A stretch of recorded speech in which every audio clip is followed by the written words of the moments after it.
వినీల్ అసలు ఏం జరిగింది? వినీల్ అసలు ఏం జరిగింది? ఘటన ఎలా జరిగింది? ఓకే సార్ పెట్టండి. ఈరోజు మహిళా యూనివర్సిటీకి స్ట్రాంగ్ రూము 3:30కి అపాయింట్మెంట్ ఉండింది నాన్నగారికి. 3:30కి అపాయింట్మెంట్కి వెళ్ళేటప్పుడు స్ట్రాంగ్ రూమ్ చెక్ చేసేదానికి ప్రీ ప్లాన్డ్గా ఒక మహిళా యూనివర్సిటీ అంటే ఒక గవర్నమెంట్ ప్రెమిసెస్, దానిలో 100 మంది ఎలా ఉంటారు, ప్రీ ప్లాన్డ్గా చెవిరెడ్డి వాళ్ళ మనుషులు, వాళ్ళ కుటుంబ సభ్యులు మనుషులు పంపించి నాన్నగారి పైన అటాక్ చేయడం జరిగింది. బాటిళ్ళు, కత్తులు, సుత్తులు, సమ్మిట, బియర్ బాటిల్, పెట్రోల్ బాంబులు అటాక్ చేయడం జరిగింది. మా గన్మ్యాన్ని పగలగొట్టినారు, తల పగలగొట్టినారు. మేము 5 మంది, మీరు 100 మంది ప్రీ ప్లాన్డ్గా చేశారు. ఈరోజు మీ టైం అనుకోవచ్చు, ఓడిపోతానమా, ఇంకో 25 రోజులు ఉంది కాబట్టి జీర్ణించుకోలేకుండా చేసుకున్నారు. మేమేం చేయట్లేదు, మేమేం డిమాండ్ లేదు, అయిపోయింది డిమాండ్. పోలీసులు కూడా మాకు సాయం. మీ ఫాదర్ యొక్క ఆరోగ్య పరిస్థితి ఎలా ఉంది? ఏదైనా ఇబ్బందికరమైన పరిణామాలు? ఇక్కడంతా లెఫ్ట్ హ్యాండ్ అంతా గాయాలైందండి. ఇప్పుడు హాస్పిటల్కి వెళ్ళారు, హాస్పిటల్ అడ్మిట్ అయ్యారు. నేను ఇప్పుడు హాస్పిటల్ బయలుదేరాను. గన్మ్యాన్ పరిస్థితి? గన్మ్యాన్ తీవ్ర గాయాలు, గన్మ్యాన్ తీవ్ర గాయాలు, హాస్పిటల్ అడ్మిట్ అయినారు. మా గన్మ్యాన్ లేకపోయి ఉంటే పరిస్థితి ఇంకా దారుణంగా ఉండేదేమో నాన్నగారికి. అంటే మోహిత్ రెడ్డి వాళ్ళు ఇక్కడే ఉన్నారా, వెళ్ళిపోయారా? పోలీసులు తప్పించారు. మోహిత్ వాళ్ళు పక్కనే ఉన్నారండి. మోహిత్ రెడ్డి అనే వ్యక్తి పక్కనే ఉన్నాడు. బ్యాక్ గేట్, మహిళా యూనివర్సిటీ బ్యాక్ గేట్లో ఉండి నడిపించాడు మొత్తము.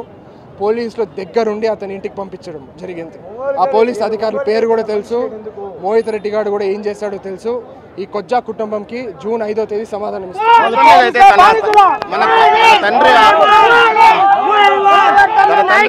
దాడి చేసింది, వ్యూహాత్మకంగా దాడి చేశారు. 3:30 సమయంలో అపాయింట్మెంట్ ఏదైతే ఈవీఎం స్ట్రాంగ్ రూమ్స్ దగ్గరికి వస్తున్న సందర్భంలో దాడి జరిగిందని చెప్తున్నారు. ఈ దాడికి పడిన వారంతా వైసీపీ క్యాడరే. దానికి సంబంధించి పూర్తిగా పోలీసులు వారికి రక్షణ కల్పిస్తున్నారు.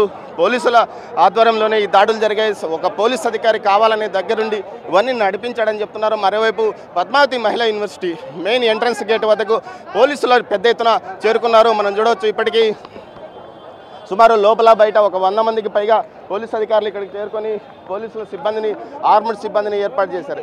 ఏవైతే ఈవీఎం స్ట్రాంగ్ రూమ్స్ ఉన్న పరిస్థితులకి మద్యం బాటిళ్లతో ఉన్న కారు ఎలా వెళ్తుంది, తనిఖీ చేయలేదా, మెయిన్ గేట్ వద్ద ఎందుకు భద్రతా సిబ్బందిని ఏర్పాటు చేయలేదనే ప్రశ్నలు తెలుగుదేశం కార్యకర్తలు లేవనెత్తుతున్నారు. ముఖ్యంగా అడ్డగోలుగా ఏ విధంగా వారు లోపలికి వెళ్ళారు, రాడ్లతోనూ, సుత్తులతోనూ, కత్తులతోనూ, బీరు బాటిళ్లతోనూ లోపలికి వెళ్ళడానికి ఎవరు పర్మిషన్ ఇచ్చారు, ఆ కారులను మెయిన్ గేట్ వద్ద ఎందుకు తనిఖీ చేయలేదన్న విషయం మీదనే ఇప్పుడు చర్చ మొదలైంది. పోలీసు అధికారులు దగ్గరుండే తమ తండ్రి మీద దాడులు చేయించారు. వారి దాడుల వెనుక ఖచ్చితంగా పోలీసు అధికారుల సాయం ఉందంటూ కూడా ఏదైతే పులివర్తి నాని కుమారుడు వినీల్ రెడ్డి ఆరోపిస్తున్నాడు. మొత్తం మీద పోలీస్ అధికారులు దీనికి సమాధానం ఏం చెప్తారో చూడాలి. ముఖ్యంగా ఆ 30 మంది లోపల నుంచి వారు ఎలా బయటకు వెళ్ళారు, ఎవరు తప్పించారు అన్నది మీడుగా చర్చ నడుస్తుంది. మరోవైపు టీడీపీ కార్యకర్తలు మాత్రం ఏ మాత్రం వెనక్కి తగ్గకుండా యూనివర్సిటీ గేట్ వద్దకు పెద్ద సంఖ్యలో ఇక్కడికి చేరుకుంటున్నారు. వారు పోలీసులతో ఎప్పటికప్పుడు వాగ్వాదం చేస్తున్న పరిస్థితి. ముఖ్యంగా ఏదైతే లోపల ఉన్నారని ఇంకా వారు అనుకుంటున్నారు, కానీ వారు బయటకు వెళ్ళిపోయారని టీడీపీ సీనియర్ నాయకులు చెప్తున్నారు. మొత్తం మీద ఈ ఉద్రిక్త పరిస్థితి కొనసాగుతూనే ఉంది ప్రసన్న. మరోవైపు పోలీసులు మాత్రం భారీ ఎత్తున ఇక్కడ మోహరించారు. ఎలాంటి ఘటనలు చోటు చేసుకుండా చర్యలు తీసుకుంటున్నామని చెప్తున్నారు. ఇందులో భాగంగా ఆర్మడ్ సిబ్బందిని, వెపన్స్ ఉన్న సిబ్బందిని ఇక్కడికి పెట్టారు. దీంతోపాటు పూర్తిగా భద్రతా బలగాలను పెద్ద సంఖ్యలో ఇక్కడికి తరలింపజేశారు ప్రసన్న.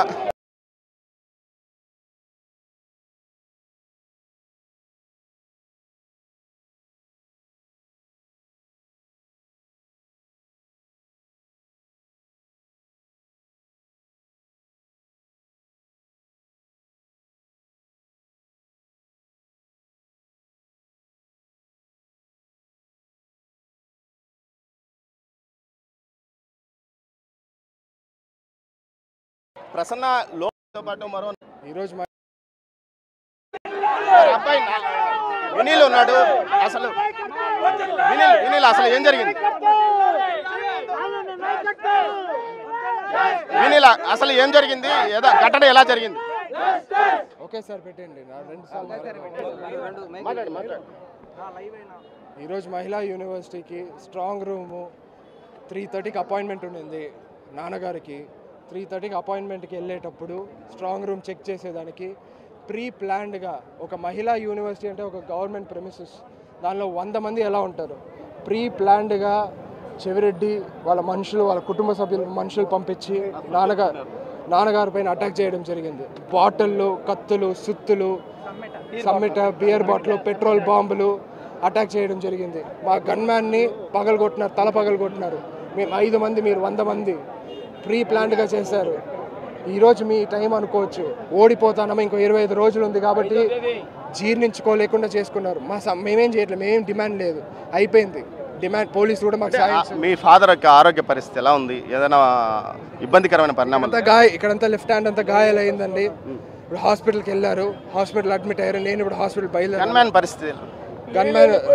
గన్మ్యాన్ తీవ్ర గాయాలు, గన్మ్యాన్ తీవ్ర గాయాలు, హాస్పిటల్ అడ్మిట్ అయినారు. మా గన్మ్యాన్ లేకపోయి ఉంటే పరిస్థితి ఇంకా దారుణంగా ఉండేదేమో నాన్నగారికి. అంటే మోహిత్ రెడ్డి వాళ్ళు ఇక్కడే ఉన్నారా, వెళ్ళిపోయారా? పోలీసులు తప్పించారు. మోహిత్ వాళ్ళు పక్కనే ఉన్నారండి. మోహిత్ రెడ్డి అనే వ్యక్తి పక్కనే ఉన్నాడు. బ్యాక్ గేట్, మహిళా యూనివర్సిటీ బ్యాక్ గేట్లో ఉండి నడిపించాడు మొత్తము. పోలీసులు దగ్గరుండి అతని ఇంటికి పంపించడం జరిగింది. ఆ పోలీస్ అధికారుల పేరు కూడా తెలుసు. మోహిత్ రెడ్డి గారు కూడా ఏం చేశాడో తెలుసు. ఈ కొజ్జా కుటుంబంకి జూన్ 5వ తేదీ సమాధానం ఇస్తారు.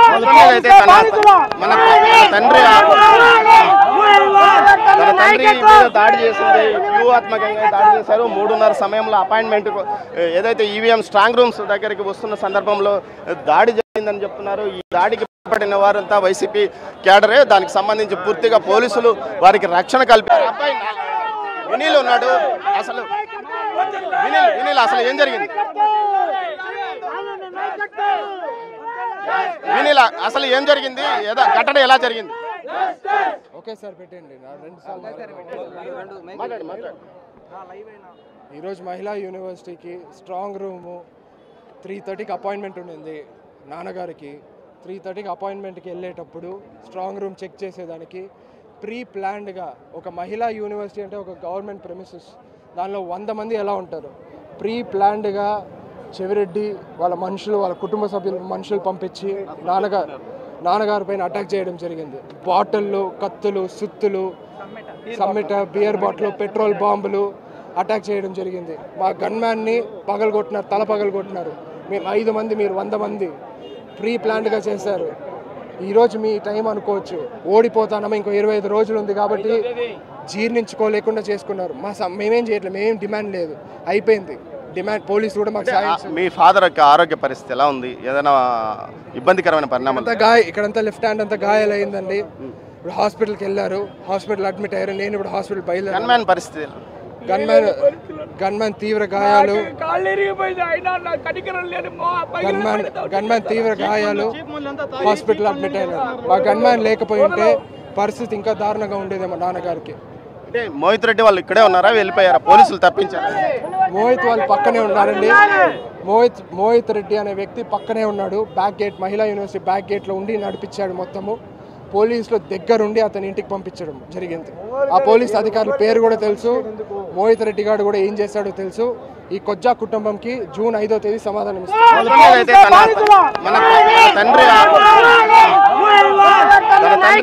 దాడి చేసింది, వ్యూహాత్మకంగా దాడి చేశారు. 3:30 సమయంలో అపాయింట్మెంట్ ఏదైతే ఈవీఎం స్ట్రాంగ్ రూమ్స్.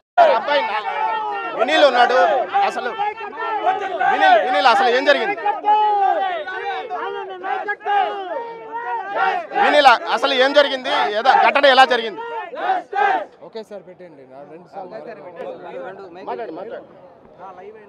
ఈరోజు మహిళా యూనివర్సిటీకి స్ట్రాంగ్ రూము 3:30కి అపాయింట్మెంట్ ఉండింది నాన్నగారికి. 3:30కి అపాయింట్మెంట్కి వెళ్ళేటప్పుడు స్ట్రాంగ్ రూమ్ చెక్ చేసేదానికి ప్రీ ప్లాన్డ్గా ఒక మహిళా యూనివర్సిటీ అంటే ఒక గవర్నమెంట్ ప్రెమిసెస్, దానిలో 100 మంది ఎలా ఉంటారు, ప్రీ ప్లాన్డ్గా చెవిరెడ్డి వాళ్ళ మనుషులు, వాళ్ళ కుటుంబ సభ్యులు మనుషులు పంపించి నాన్నగారి పైన అటాక్ చేయడం జరిగింది. బాటిళ్ళు, కత్తులు, సుత్తులు, సమ్మిట, బియర్ బాటిల్, పెట్రోల్ బాంబులు అటాక్ చేయడం జరిగింది. మా గన్మ్యాన్ని పగలగొట్టినారు, తల పగలగొట్టినారు. మేము 5 మంది, మీరు 100 మంది. ప్రీ ప్లాన్డ్గా చేశారు. ఈరోజు మీ టైం అనుకోవచ్చు, ఓడిపోతానమా, ఇంకో 25 రోజులు ఉంది కాబట్టి జీర్ణించుకోలేకుండా చేసుకున్నారు.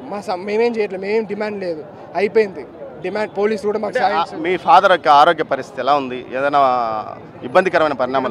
ఇక్కడంతా లెఫ్ట్ హ్యాండ్ అంతా గాయాలైందండి. ఇప్పుడు హాస్పిటల్కి వెళ్ళారు, హాస్పిటల్ అడ్మిట్ అయ్యారు. నేను ఇప్పుడు హాస్పిటల్ బయలుదేరాను. గన్మ్యాన్ పరిస్థితి గన్మ్యాన్ తీవ్ర గాయాలు, గన్మ్యాన్ తీవ్ర గాయాలు, హాస్పిటల్ అడ్మిట్ అయినారు. ఆ గన్మ్యాన్ లేకపోయి ఉంటే పరిస్థితి ఇంకా దారుణంగా ఉండేదేమో నాన్నగారికి. అంటే మోహిత్ రెడ్డి వాళ్ళు ఇక్కడే ఉన్నారా, వెళ్ళిపోయారా? పోలీసులు తప్పించారు. మోహిత్ వాళ్ళు పక్కనే ఉన్నారండి. మోహిత్ రెడ్డి అనే వ్యక్తి పక్కనే ఉన్నాడు. బ్యాక్ గేట్, మహిళా యూనివర్సిటీ బ్యాక్ గేట్లో ఉండి నడిపించాడు మొత్తము. పోలీసులు దగ్గరుండి అతని ఇంటికి పంపించడం జరిగింది. ఆ పోలీస్ అధికారుల పేరు కూడా తెలుసు. మోహిత్ రెడ్డి గారు కూడా ఏం చేశాడో తెలుసు. ఈ కొజ్జా కుటుంబంకి జూన్ 5వ తేదీ